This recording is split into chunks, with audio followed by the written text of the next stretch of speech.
can lie again.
So.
could get that in.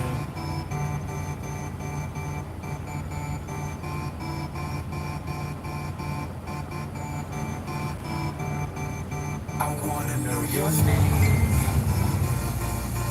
You just kill me, could you at least do that? I wanna know your name. Or better yet, stay there, just do it. I wanna know your name. You just kill me, could you at least do that? I wanna know your name. Or better yet, stay there, just do it.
think underpinning that approach to writing requires deep respect for the person. I think if we approach writing with that kind of respect, you can take normally, you take a lot of writers and really kick in on singular sentences. Yeah, but those are the great writers, because the greatest writers, virtually everything they wrote is worth attending to. You know, and I think Nietzsche is in some ways the ultimate exemplar of that, because often when I read a book, I'll mark one way or another. I often fold the corner of the page or indicate something that I found that's worth remembering. I could do that with a book like The Art of Evil, because every page.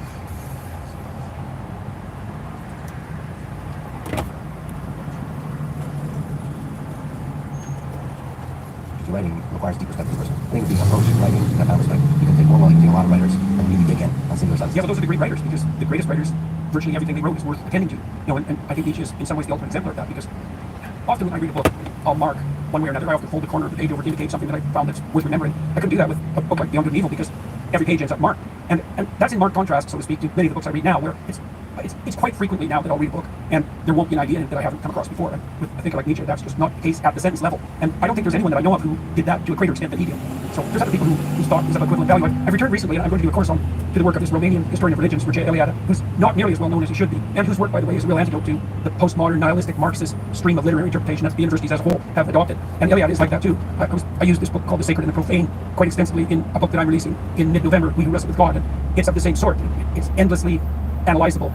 Eliade walked through the whole history of religious ideas, and he had the intellect that enabled him to do that, and everything he wrote is dreamlike in its density. So every sentence or paragraph is evocative in an image-rich manner. That also, you say, deepens and broadens the scope, and that's part of often what distinguishes writing that has a literary end from writing that's more merely technical. Like the literary writings have this imagistic and dreamlike reference space around them, and it takes a long time to turn a complex image into something semantic. And so if your writing evokes deep imagery, it has a depth that can't be captured merely in words. And the great romantic poetic philosophers, Nietzsche is a very good example, Dostoevsky's a good example, so is Mircea Eliade, they have that quality. And it's a good way of thinking about it. You know, it's kind of interesting from the perspective of technical analysis of intelligence. There's a good book called The User Illusion, which is the best book on consciousness that I ever read. It explains the manner in which our communication is understandable in this manner. So imagine that when you're communicating something, you're trying to change the way that your target audience perceives and acts in the world. So that's an embodied issue. But you're using words which obviously aren't equivalent to the actions themselves. Imagine that the words are surrounded by a cloud of images that they evoke, and that the images can be translated into actions. Yeah, and the greatest writing uses words in a manner that evokes images that profoundly affects perception and action. And so I would take the manner in which I act and behave, I would translate that into a set of images. My dreams do that for me, for example. Then I compress them into words. I toss you the words, you decompose them, decompress them into the images, and then into the actions, and that's what happens in a meaningful conversation.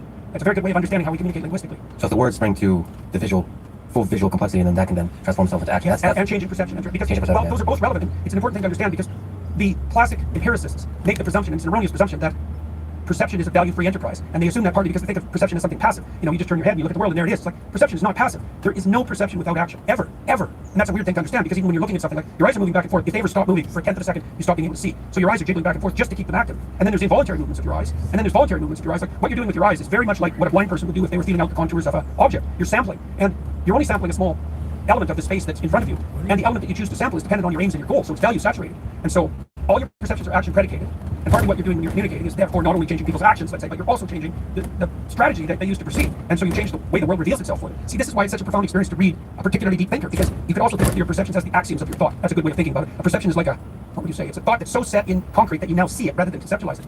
A really profound thinker changes the way you perceive the world. That's way deeper than just how you think about it or how you feel about it. What about not just profound thinkers, but thinkers that deliver a powerful idea?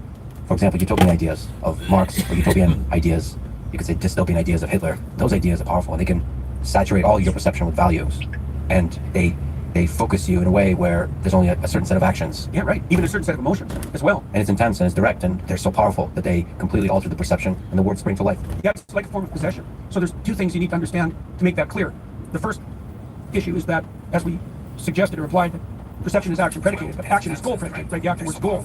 And these propagandistic thinkers that you describe, they attempt to unify all possible goals into a coherent singularity. And there's advantages of that. There's the advantage of simplicity, for example, which is a major advantage. And there's also the advantage of motivation, right? So if you provide people with a simple manner of integrating all their actions, you decrease their anxiety and you increase their motivation. That can be a good thing if the unifying idea that you put forward is valid, but it's the worst of all possible ideas if you put forward an invalid unifying idea. And then you might say, well, how do you distinguish between a valid unifying idea and an invalid unifying idea? Now, Nietzsche was very interested in that, and I don't think he got that exactly right. But the postmodernists, for example, especially the ones, and this is most of them with the neo-Marxist bent, their presumption is that the fundamental unifying idea is power, that everything's about compulsion and force, essentially, and that's the only true unifying ethos of mankind, which is, I don't know if there's a worse idea than that. I mean, there are ideas that are potentially as dangerous. The nihilistic idea is pretty dangerous, although it's more of a disintegrating notion than a unifying idea. The hedonistic idea that you live for pleasure, for example, that's also very dangerous. But if you wanted to go for sheer pathology, the notion that, and this is Foucault in a nutshell, and Marx for that matter, that power rules everything, not only is that a terrible unifying idea, but it fully justifies your own use of power. And I don't mean the power Nietzsche talks about. His will to power was more his insistence that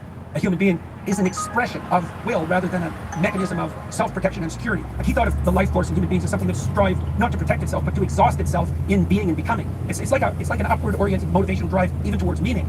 Now he called it the will to power, and that had some unfortunate consequences, at least that's how it's translated. But he didn't mean the power motivation that people like Foucault or Marx became so hung up on. So it's not power like you're trying to destroy the other. It's power, full flourishing of a human being, the creative force of a human being. Yeah. Well, you can imagine that, and you should. You can imagine that you segregate competence and ability. Like, imagine that you and I were going to work on a project. We could organize our project in relationship to the ambition that we wanted to attain, and we can organize an agreement so that you were committed to the project voluntarily, and so that I was committed to the project voluntarily. So that means that we would actually be united in our perceptions and our actions by the motivation of something approximating voluntary play. Now you could also imagine another situation where I said, here's our goal, and you better help me or I'm going to kill your family. Well, the probability is that you would be quite motivated to undertake my bidding.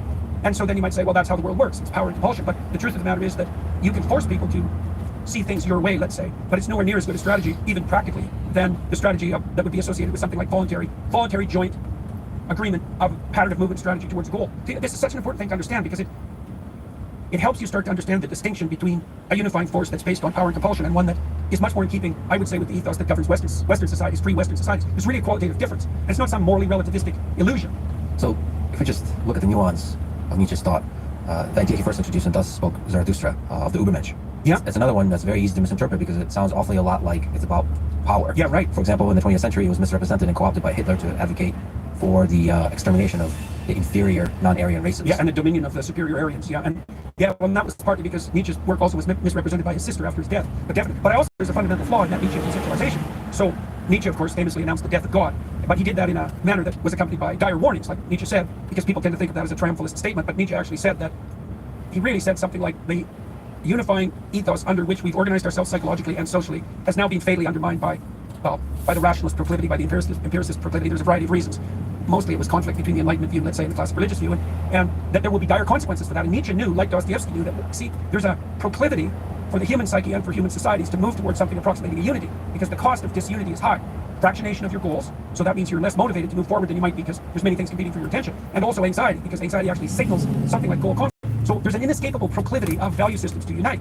Now, if you kill the thing that's uniting them, that's the death of God, they either fractionate and you get confusion, anxiety, and hopelessness, or you get social disunity, or something else arises out of the abyss to constitute that unifying force. And Nietzsche said specifically that he believed that one of those manifestations would be that of communism, and that would kill, he said this in Will to Power, that would kill tens of millions of people in the upcoming 20th century. Like he could see that coming 50 years earlier. Dostoevsky did the same thing in his book, Demons. So this is the thing that the a-religious have to contend with. It's a real conundrum because, I mean, you could dispute the idea that our value systems tend towards a unity, and society does as well, because otherwise we're disunified. But the cost of that disunity, as I said, is goal confusion, anxiety, and hopelessness. So it's like a real cost.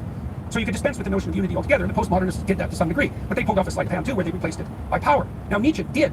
He's responsible for that to some degree, because Nietzsche said, with his conception of the overman, let's say, is that human beings would have to create their own values, because the value structure that had descended from on high was now shunted aside. But there's a major problem with that. Many major problems. The psychoanalysts were the first people who really figured this out after Nietzsche, because imagine that we don't have a relationship with the transcendental anymore that orients us. Okay, now we have to turn to ourselves. Okay, now if we were a unity, clear unity, within ourselves, let's say, then we could turn to ourselves for that discovery. But if we're a fractionated plurality internally, then when we turn to ourselves, we turn to a fractionated plurality. Well, that was Freud's observation. It's like, well, how can you make your own values when you're not the master in your own house? Like you're a war of competing motivations. Or maybe you're someone who's dominated by the will to force and compulsion. And so why do you think that you can rely on yourself as the source of values? Or why do you think you're wise enough to consult with yourself to find out what those values are or what they should be, say, in the course of a single life? I mean, you know, it's difficult to organize your own personal relationship, like one relationship in the course of your life, let alone to try to imagine that out of whole cloth you could construct an ethos that would be psychologically and socially stabilizing and last over the long run. It's like, and of course Marx, people like that, the people who reduce human motivation to a single axis, they had the intellectual hubris to imagine that they could do that. Postmodernists are a good example of that as well. Okay, well, if we lay on the table religion, communism, Nazism, they are all unifying ethos. They're unifying ideas, but they're also horribly dividing ideas. They both unify and divide. Religion has also divided people. Yep. Because in the nuances of how the different peoples wrestle with God, they have come to different conclusions, and then they use those conclusions, and perhaps the people in power use those conclusions to then start wars, to start hatred, to divide. Yeah, well, it's one of the key sub-themes in the Gospels is the sub-theme of the Pharisees. And so the fundamental enemies of Christ in the Gospels are the Pharisees and the scribes and the lawyers. So what does that mean? The Pharisees are religious hypocrites. The scribes are academics who worship their own intellect. And the lawyers are the legal minds who use the law as a weapon. And so they're the enemy of the Redeemer. That's a subplot in the gospel stories. And that actually all means something.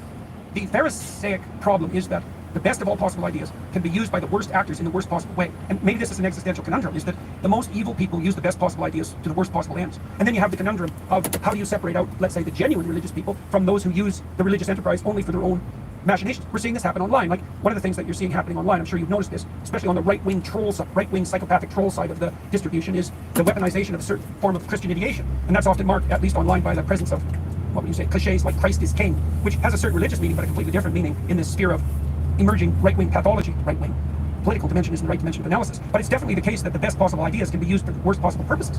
And that also brings up another spectrum, which is like, well, is there any reliable and valid way of distinguishing truly beneficial unifying ideas from those that are pathological? And so that's another thing that I tried to detail out in these lectures, but also in this new book. It's like, how do you tell the good actors from the bad actors at the most fundamental level of analysis? And good ideas from the bad ideas, and you lecture on truth, that Nietzsche also struggled with. So how do you know that communism is a bad idea versus it's a good idea implemented by bad actors?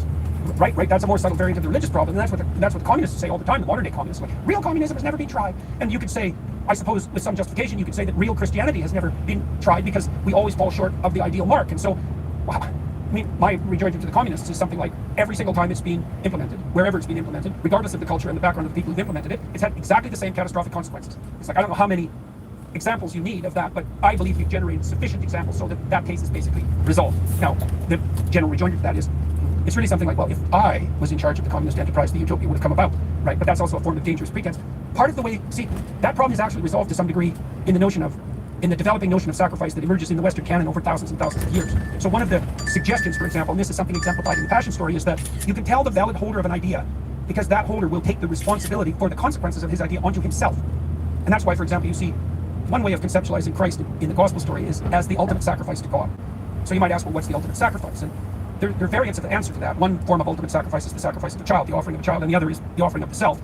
And the story of Christ brings both of those together because he's the Son of God that's offered to God. And so it's an archetypal resolution of that tension between ultimate sacrifice. Ultimate because once you're a parent, most parents would rather sacrifice themselves than their children. Right? So you have something that becomes of even more value than yourself. But the sacrifice of self is also a very high order level of sacrifice. Christ is an archetype of the pattern of being that's predicated on the decision to offer everything up to the highest value, right? A pattern of self-sacrifice. And I think part of the reason that's valid is because the person who undertakes to do that pays the price themselves.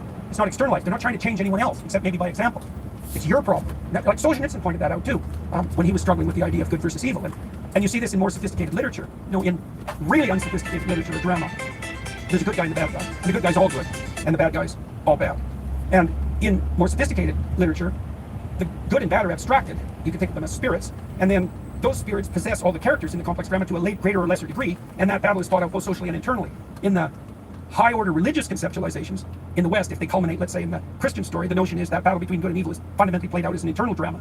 Yeah, so for a religious ethos, the battle between good and evil is fought within each individual human heart. Right, it's your moral duty to constrain evil within yourself. And well, there's more to it than that, because there's also the insistence that if you do that, that makes you the most effective possible warrior, let's say, against evil itself in the social world. That you start with the battle that occurs within you, in the soul, let's say. The soul becomes the battleground between the forces of good and evil. There's an idea there too, which is if that battle is undertaken successfully, then it doesn't have to be played out in the social world as actual conflict. Right? You can rectify the conflict internally without it having to be played out as fate, as Jung put it. So what would you say to Nietzsche, who called Christianity the slave morality? And his critique of religion in that way was slave morality versus master morality, and then you put in Ubermensch into that. See, I would say that the woke phenomenon is the manifestation of the slave morality that Nietzsche criticized, and that there are elements of Christianity that can be gerrymandered to support that mode of perception and conception. But I think he was wrong in his essential criticism of Christianity in that regard. Now, it's complicated with Nietzsche because Nietzsche never criticizes the gospel stories directly. What he basically criticizes is something like the pathologies of institutionalized religion. And I would say most particularly of the sort of casually too nice Protestant form. That's a thumbnail sketch and perhaps somewhat unfair, but given the alignment, let's say, of the more mainstream Protestant movements with the woke mob, I don't think it's an absurd criticism. It's something like the degeneration of Christianity into the notion that good and harmless are the same thing, or good and empathic are the same thing, which is simply not true, and far too simplified. And I also think Nietzsche was extremely wrong in his presumption that human beings should take it to themselves to construct their own values.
being a failure, who's talking cynically about the nature of human beings, but also very accurately. And one of the things he points out with regards to modern utopianism is that human beings are very strange creatures, and that if you gave them what the socialist utopians want to give them, so let's say all your needs are taken care of, all your material needs are taken care of, and even indefinitely. Dostoevsky's claim was, you don't understand human beings very well, because if you put them in an environment that was that comfortable, they would purposely go insane just to break it into bits, just so something interesting would happen. Right, and he says it's the human proclivity to curse and complain. And he says this in quite a cynic and caustic manner, but he's pointing to something deep, which is that we're not built for comfort and security. We're not infants. We're not after satiation. So then you might ask, well, what the hell are we after then? That's what the Abraham story addresses. And Abraham is the first true individual in the biblical narrative. So you can think about his story as the archetypal story of the developing individual. So you said, well, what's God? Well, in the Abraham story, God is characterized a lot of different ways in the classic religious texts. Like the Bible is actually a compilation of different characterizations of the divine, with the insistence that they reflect an underlying unity. In the story of Abraham, the divine is the call to adventure. So Abraham has the socialist utopia at hand. He's from a wealthy family, and he has everything he needs. And he actually doesn't do anything until he's in his 70s. Now, hypothetically, people in those times lived much longer. But a voice comes to Abraham and it tells him something very specific. It says, leave your zone of comfort. Leave your parents, leave your tent, leave your community, leave your tribe, leave your land. Go out into the world. And Abraham thinks, well, why? God, naked slave girls peeling grapes and feeding them to me. It's like, what do I need an adventure for? And God tells him, this is the covenant, by the way. Part of the covenant that the God of the Israelites makes with his people. It's very, very specific. It's very brilliant. He says, if you follow the voice of adventure, you'll become a blessing to yourself. So that's a good deal, because people generally live at odds with themselves. And he says, God says, that's not all. You'll become a blessing to yourself in a way that furthers your reputation among people and validly, so that you'll accomplish things that were real and people will know it, and you'll be held high in their esteem, and that will be valid. So that's a pretty good deal, because social people would like to be regarded as of utility and worth by others, and so that's a good deal. And God says, that's not all. You'll establish something of lasting, permanent, and deep value. That's why Abraham becomes the father of nations. And finally, he caps it off, and he says, there's a better element even to it. There's a capstone. You'll do all three of those things in a way that's maximally beneficial to everyone else. And so the divinity in the Abrahamic story is making a claim. It says, first of all, there's a drive that you should attend to. So the spirit of adventure that calls you out of your zone of comfort. Now, if you attend to that and you make the sacrifices necessary to follow that path, then the following benefits will accrue to you. Your life will be a blessing.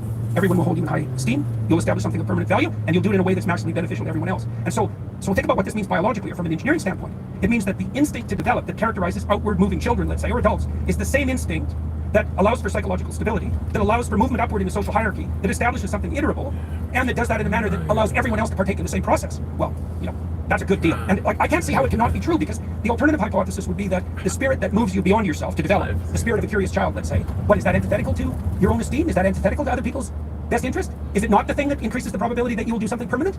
That's a stupid theory. So God is a call to adventure with some constraints. A call to true adventure. To true adventure. Yeah, then that's a good observation, because that begs the question. What constitutes the most true adventure? Well, that's not fully fleshed out until, at least from the Christian perspective, let's say, that's not fully fleshed out until the Gospels. Because the Passion of Christ is you could say, this is a perfectly reasonable way of looking at it, the Passion of Christ is the truest adventure of Abraham.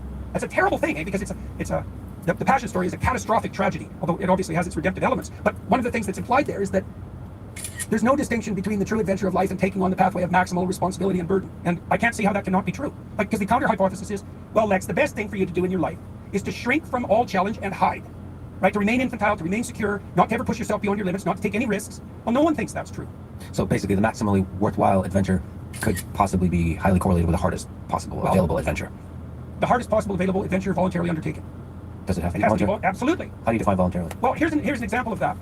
That's a good question too. When Christ is the night before the crucifixion, which in principle he knows is coming, he asks God to relieve him of his burden, and understandably so. I mean, that's the scene famously in which he's literally sweating blood, because he knows what's coming. And the Romans designed crucifixion to be the most agonizing and humiliating, and disgusting possible death. Right. So there was every reason to be apprehensive about that. And you might say, well, could you undertake that voluntarily as an adventure? And the answer to that is something like, well, what's your relationship with death? Like, that's a problem you have to solve, and you could fight it, and you could be bitter about it, and there's reasons for that, especially if it's painful and degrading. But the alternative is something like, well, it's what's fleshed out in religious imagery. Always, it's very difficult to cast into words. It's like, no, you welcome the struggle. That's why I called the book "We Who Wrestle with God." You welcome the struggle, and Lex, I don't see how you can come to terms with life without construing it as something like, bring it on, welcome the struggle. And I can't see that there's a limit to that. It's like, well, I welcome the struggle until it gets difficult. Well, so there's not a bell curve, like the struggle of moderation. Basically, you have to welcome whatever as hard as it gets, and the crucifixion in that way is a symbol of that. Well, it's worse than that in some ways, because the crucifixion exemplifies the worst possible death. But that isn't the only element of the struggle, because mythologically, classically, after Christ's death, he heralds hell. And what that means, as far as I can tell, psychologically, is that you're not only required, let's say, to take on the full existential burden of life and to welcome it, regardless of what it is, and to maintain your upward aim, despite all temptations to the contrary, but you also have to confront the root of malevolence itself. So it's not merely tragedy. And I think the malevolence is actually worse. And the reason I think that is because I know the literature on post-traumatic stress disorder. And most people who encounter, let's say, a challenge that's so brutal that it fragments them, it isn't mere suffering that does that to people. It's an encounter with malevolence that does that to people. Their own, sometimes, often, by the way. Soldier will go out into a battlefield and find out that there's a part of him that really enjoys the mayhem. And that conceptualization doesn't fit in well with everything he thinks he knows about himself and humanity. And after that contact with that dark part of himself, he never recovers. That happens to people. And it happens to people who encounter bad actors in the world, too. If you're a naive person and the right narcissistic psychopath comes your way, you are in, like, mortal trouble because you might die, but that's not where the trouble ends. If there's a young man in their 20s listening to this, how do they escape the pull of Dostoevsky's Notes from Underground? With eyes open to the world, how do they select the adventure? So there's other characterizations of the divine, say, in the Old Testament story. So one pattern of characterization that I think is really relevant to that question is the conception of God as calling and conscience. Okay, so what does it mean? It's a description of the manner in which your destiny announces itself to you. And I'm using that terminology, and it's distinguishable, say, from Nietzsche's notion that you create your own values. It's like, part of the way you can tell that that's wrong is that you can't voluntarily gerrymander your own interests, right? Like, you find some things interesting, and that seems natural and autonomous, and other things you don't find interesting, and you can't really force yourself to be interested in them. Now, so what is the domain of interest that makes itself manifest to you? Well, it's like an autonomous spirit. It's like certain things in your field of perception are illuminated to you. You think, oh, that's interesting, that's compelling, that's gripping. Rudolf Otto, who studied the phenomenology of religious experience, described that as numinous. Thing grips you because you're compelled by it, and maybe it's also somewhat anxiety-provoking. It's the same reaction that, like, a cat has to a dog when the cat's hair stands on end. That's an awe response. And so there's going to be things in your phenomenological field that pull you forward, compel you. That's like the voice of positive emotion and enthusiasm. Things draw you into the world. Might be love, might be aesthetic interest, it might be friendship, it might be social status, it might be duty and industriousness. Like, there's various domains of interest that shine for people. That's sort of on the positive side. God is calling, right? That would be akin to the spirit of adventure for Abraham. But there's also God is conscience, and this is a useful thing to know too. Certain things bother you. They take root within you, and they turn your thoughts towards certain issues. Like, there are things you're interested in that you've pursued your whole life. There are things I'm interested in that I felt as a moral compulsion. And so you can think, and I think the way you can think about it technically is that something pulls you forward so that you move ahead and you develop. And then another voice, this is the voice of negative emotion, says, while you're moving forward, stay on this narrow pathway, right? And it'll mark deviations. And it marks deviations with shame and guilt and anxiety, regret. And that actually has a voice. Don't do that. Well, why not? Well, you're wandering off the straight and narrow path. So the divine marks the pathway forward and reveals it, but then puts up the constraints of conscience. And the divine in the Old Testament is portrayed not least as the dynamic between calling and conscience. What do you do with the negative emotions? You didn't mention envy. There's some really dark ones that can really put you into some bad places. Envy, fear. Yeah, envy's a really bad one. Pride and envy are among the worst. Those are the sins of Cain, by the way, in the story of Cain and Abel. Because Cain fails because his sacrifices are insufficient. He doesn't offer his best. And so he's rejected. And that makes him bitter and unhappy. And he goes to complain to God, and God says to him two things. He said, if God tells him if your sacrifices were appropriate, you'd be accepted. It's a brutal thing. It's a brutal rejoinder. And he also says, you can't blame your misery on your failure. You could learn from your failure. When you failed, you invited in the spirit of envy and resentment, and you allowed it to possess you, and that's why you're miserable. And so Cain is embittered by that response, and that's when he kills Abel. And so you might say, well, how do you fortify yourself against that pathway of resentment? And part of classic religious practice is aimed to do that precisely. What's the antithesis of envy? Gratitude. It's something you can practice. Right? I mean, literally practice. I think envy is one of the biggest enemies for a young person, because basically you're starting from nowhere. Life is hard. You've achieved nothing. And you're striving and you're failing constantly. And you see other people who you think aren't having the same problem. Yeah, and they succeed. So they could be your neighbor, they could be succeeding by a little bit, or somebody on the internet succeeding by a lot. And I think that can really pull a person down. That kind of envy can really destroy a person. Yeah, definitely. Well, the gratitude element would be something like, well, yeah, you don't know anything, and you're at the bottom, but you're not 80. You know, one of the best predictors of wealth in the United States is age. So then you might say, well, who's got it better? The old rich guy or the young poor guy? And I would say most old rich guys would trade their wealth for youth. So it's not exactly clear at all at any stage who's got the upper hand, who's got the advantage. And you know, you could say, well, I've got all these burdens in front of me because I'm young, and oh my God. Or you could say, every dragon has its treasures. And that's actually a pattern of perception. You know, I'm not saying that people don't have their challenges, they certainly do. But discriminating between a challenge and an opportunity is very, very difficult. And learning to see a challenge as an opportunity, that's the beginning of wisdom. It's interesting. I don't know how it works. Maybe you can elucidate. But when you have envy towards somebody, if you just celebrate them, so gratitude, yeah. But actually, as opposed to sort of ignoring and being grateful for the things you have, like really celebrate that person, it transforms. It It lights the way. I don't know why that is exactly. The only reason you're envious is because you see someone who has something that you want. Okay, so let's think about it. Well, first of all, the fact that they have it means that in principle you could get it. At least someone has. So that's a pretty good deal. And then you might say, well, the fact that I'm envious of that person means that I actually want something. And then you might think, well, what am I envious of? I'm envious of their attractiveness to women. It's like, okay, well, now you know something about yourself. You know that one true motivation that's making itself manifest to you is that you wish that you would be the sort of person who is attractive to women. Now, of course, that's an extremely common longing among men, period, but particularly among young men. It's like, well, what makes you so sure you couldn't have that? Well, how about, here's an answer. You don't have enough faith in yourself. And maybe you don't have enough faith in, well, I would say the divine. You don't believe that the world is characterized by enough potentiality so that even miserable you has a crack at the brass ring. And like I talked about this actually practically in one of my previous books, because I wrote a chapter called Compare Yourself to Who You Are and Not to Someone Else at the Present Time. Well, why? Well, your best benchmark for tomorrow is you today. And you might not be able to have what someone else has on the particular axis you're comparing yourself with them on, but you could make an incremental improvement over your current state, regardless of the direction that you're aiming. And it is the case, and this is a law. The return on incremental improvement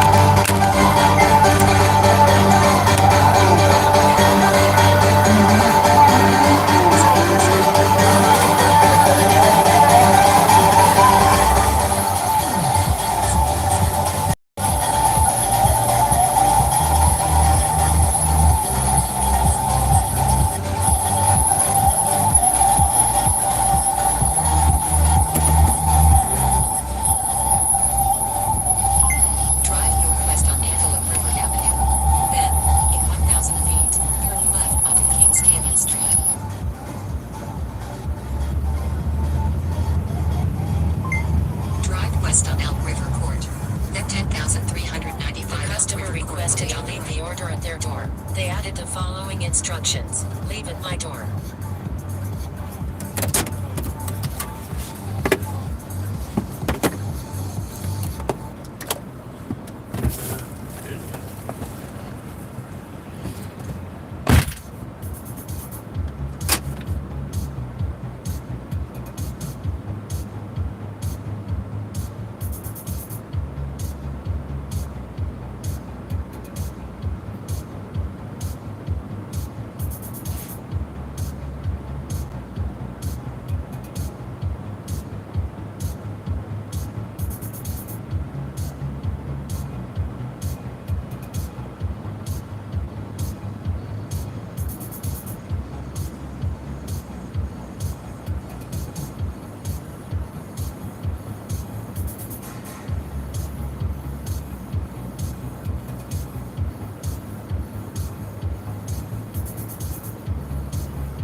little